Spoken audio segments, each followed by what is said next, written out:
Jadi Fatihah yang kita baca itu lebih sakti daripada sayapnya Sayyidina Jibril. Sayapnya Sayyidina Jibril hanya tembus sampai Sidratul Muntaha. Tapi kalau Fatihahnya Nabi Muhammad SAW tembus sampai ke arasnya. Bertemu Allah, nggak perlu ketemu Allah di aras. Nabi Muhammad mau di mananya bisa ketemu Allah. Aras itu tempat sujud termulia.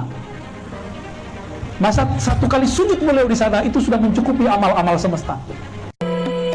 Ada cerita Nabi SAW diangkat ke langit, dibawa oleh buruk. Buruk itu Nabi nggak mungkin cerita kayak 6 air ya, Sriwijaya, Batik, Citylink, Siti Nurbaya, Siti Nurhaliza, nggak mungkin Nabi cerita begitu.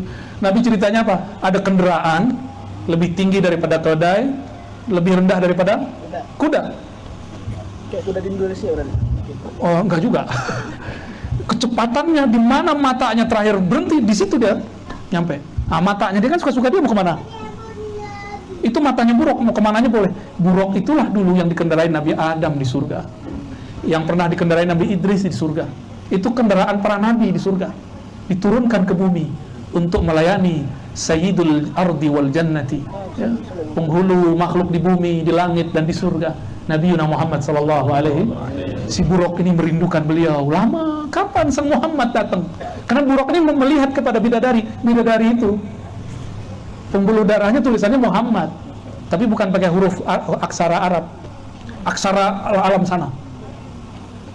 Jadi ketika nabi-nabi masuk ke surga, mereka melihat kok jidatnya, pembuluh darahnya itu pancaran nur tulisan Nabi Muhammad sallallahu alaihi wasallam.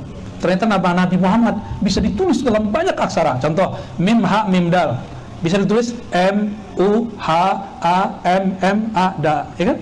Kalau orang Turki nulisnya Mehmet, beda lagi kan? Di Cina bisa lagi pakai apa? Di Korea beda lagi. Kalau di Jawa ada namanya Hana Caraka, data Sawala, itu saya pernah belajar. Unik juga. Ya, tuh kan antum bisa bib. Nama Nabi itu terlihat di pembuluh darah mereka, bidadari. Maka bidadari itu adalah huruf-huruf Nabi Muhammad Sallallahu Alaihi Wasallam. Kalau kita dekat sama yang punya huruf gimana? Gampang, ya. Dikasih hurufnya. Ya, betul. Ibu-ibu ini hurufnya bukan? Kayaknya bukan ya. Lalu si buruk ini karena dia merindukan Nabi Muhammad SAW, ketemu Nabi, awalnya dia bingung. Emang ini Muhammad? Bingung dia. Dikenalkan oleh Jibril, ini Muhammad yang kau tunggu-tunggu, yang saya juga tunggu-tunggu. Ternyata sang Jibril lama juga menunggu Nabi Muhammad Sallallahu Alaihi Wasallam. Beliau nunggu Nabi sampai sholawat. Nah, ini rahasia nanti. Nih, ingat ya. Kalau lagi nunggu ngapain? Tunggu dengan sholawat. Tunggulah, habis itu ada keberkahan turun. Apa aja masalahnya? Yang di sono sholawat, di sini sholawat, kencang-kencang sholawat kan? Ya. Mana yang kuat sholawatnya nanti, itu yang menang. Sayyidina Jibril karena dia bersolawat, dia dipilih oleh Allah untuk menjadi penghubung antara urusan langit dan bumi. Azazil namanya, nama iblis. Iblis itu dulu malaikat namanya Azazil, nggak mau sholawat, maka tidak dapat jadi pemimpin. Ya, mau jadi pemimpin kan nih Pak Haji nih. Ya, biar diridai oleh Rasulullah, diridai oleh Allah, banyak sholawat. Ya, insya Allah. Kalau Jibril sholawatnya banyak. Angka-angka yang disebutkan itu cuma menunjukkan banyak, lebih dari itu. Karena Jibril itu satu napasnya bisa khatam Quran ribuan kali. Selesai dia. Karena sayapnya udah 360. Jadi dia sekali nafas, udah nyampe di mana? Satu kali nafas. Kalau kita bernafas-nafas, Fatihah satu aja nggak khatam. Ada yang lucu, Bib. Kawan saya, dulu mantan kita dulu ya. Bukan mantan ini, bukan mantan cinta, bukan mantan teman. Ya, disebut sama dia. Kata dia apa? Fatihah satu nafas bid'ah. Gitu ya, cara bacanya gitu ya, bid'ah. Ya, ternyata ini orang nggak belajar ilmu riwayat, bahwa dalam riwayat Ahlul Quran ada cara baca Quran satu nafas, dan sanadnya kepada Sayyidina Jibril. Jadi Sayyidina Jibril kalau mau terbang, dia baca Fatihah satu nafas, langsung nyampe di langit ketujuh, dia langsung nyampe. Dongeng apa lagi nih Aros ini ya? Atau nggak percaya sudah. Itu Fatihah lebih canggih dari sayapnya Jibril. Sayyidina Nabi SAW ketika naik ke langit, tembus ke aras. Dalam hadis Imam Bukhari dikatakan, faghashiyatni sababatun. Tiba-tiba ada cahaya di atas cahaya, awan di atas awan. kilat di atas kilat, nggak bisa lagi dibahasakan, meliputiku, hilanglah Rasulullah SAW itu. Tiba-tiba beliau tersungkur sujud di aras paling tinggi. Disitulah terjadi dialog. Isi dialognya Al-Fatihah, Alhamdulillahi Rabbil Alamin, dijawab sama Allah. Lanjut Ar-Rahman Ar-Rahim, dijawab, begitu terus. Jadi Fatihah yang kita baca itu lebih sakti daripada sayapnya Sayyidina Jibril. Sayapnya Sayyidina Jibril hanya tembus sampai Sidratul Muntaha. Tapi kalau Fatihahnya Nabi Muhammad SAW tembus sampai ke arasnya. Bertemu Allah, nggak perlu ketemu Allah di aras. Nabi Muhammad mau di mananya bisa ketemu Allah. Aras itu tempat sujud termulia. Masa satu kali sujud beliau di sana itu sudah mencukupi amal-amal semesta. Jadi jangan antum kira, ini kan yang nggak baca hadis kan lucu, Bib. Dikira Nabi itu ngeliatin Allah begini. Wah, kamu cakep ya. Enak amat begitu. Itu mah di kafe kali. Ini aras bukan kafe, bro. Aras itu artinya istana singgasana Allah. Orang masuk singgasana nggak ada yang sok-sokan.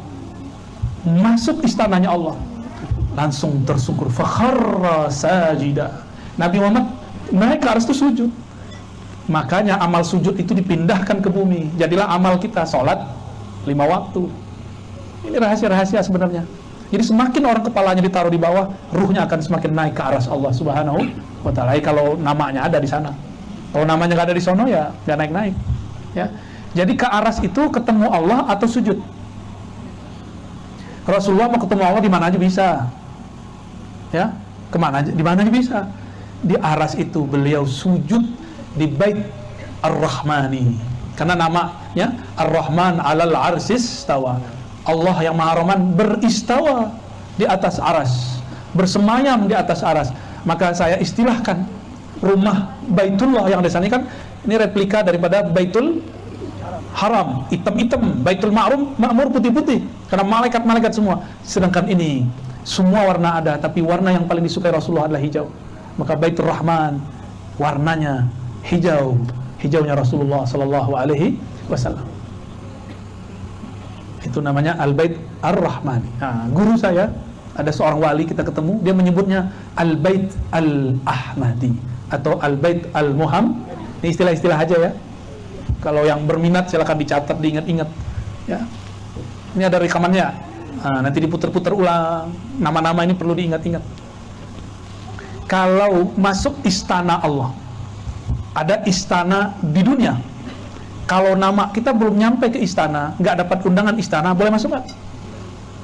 Nggak boleh masuk. Maka nama kita harus ada di sana, baru bisa naik.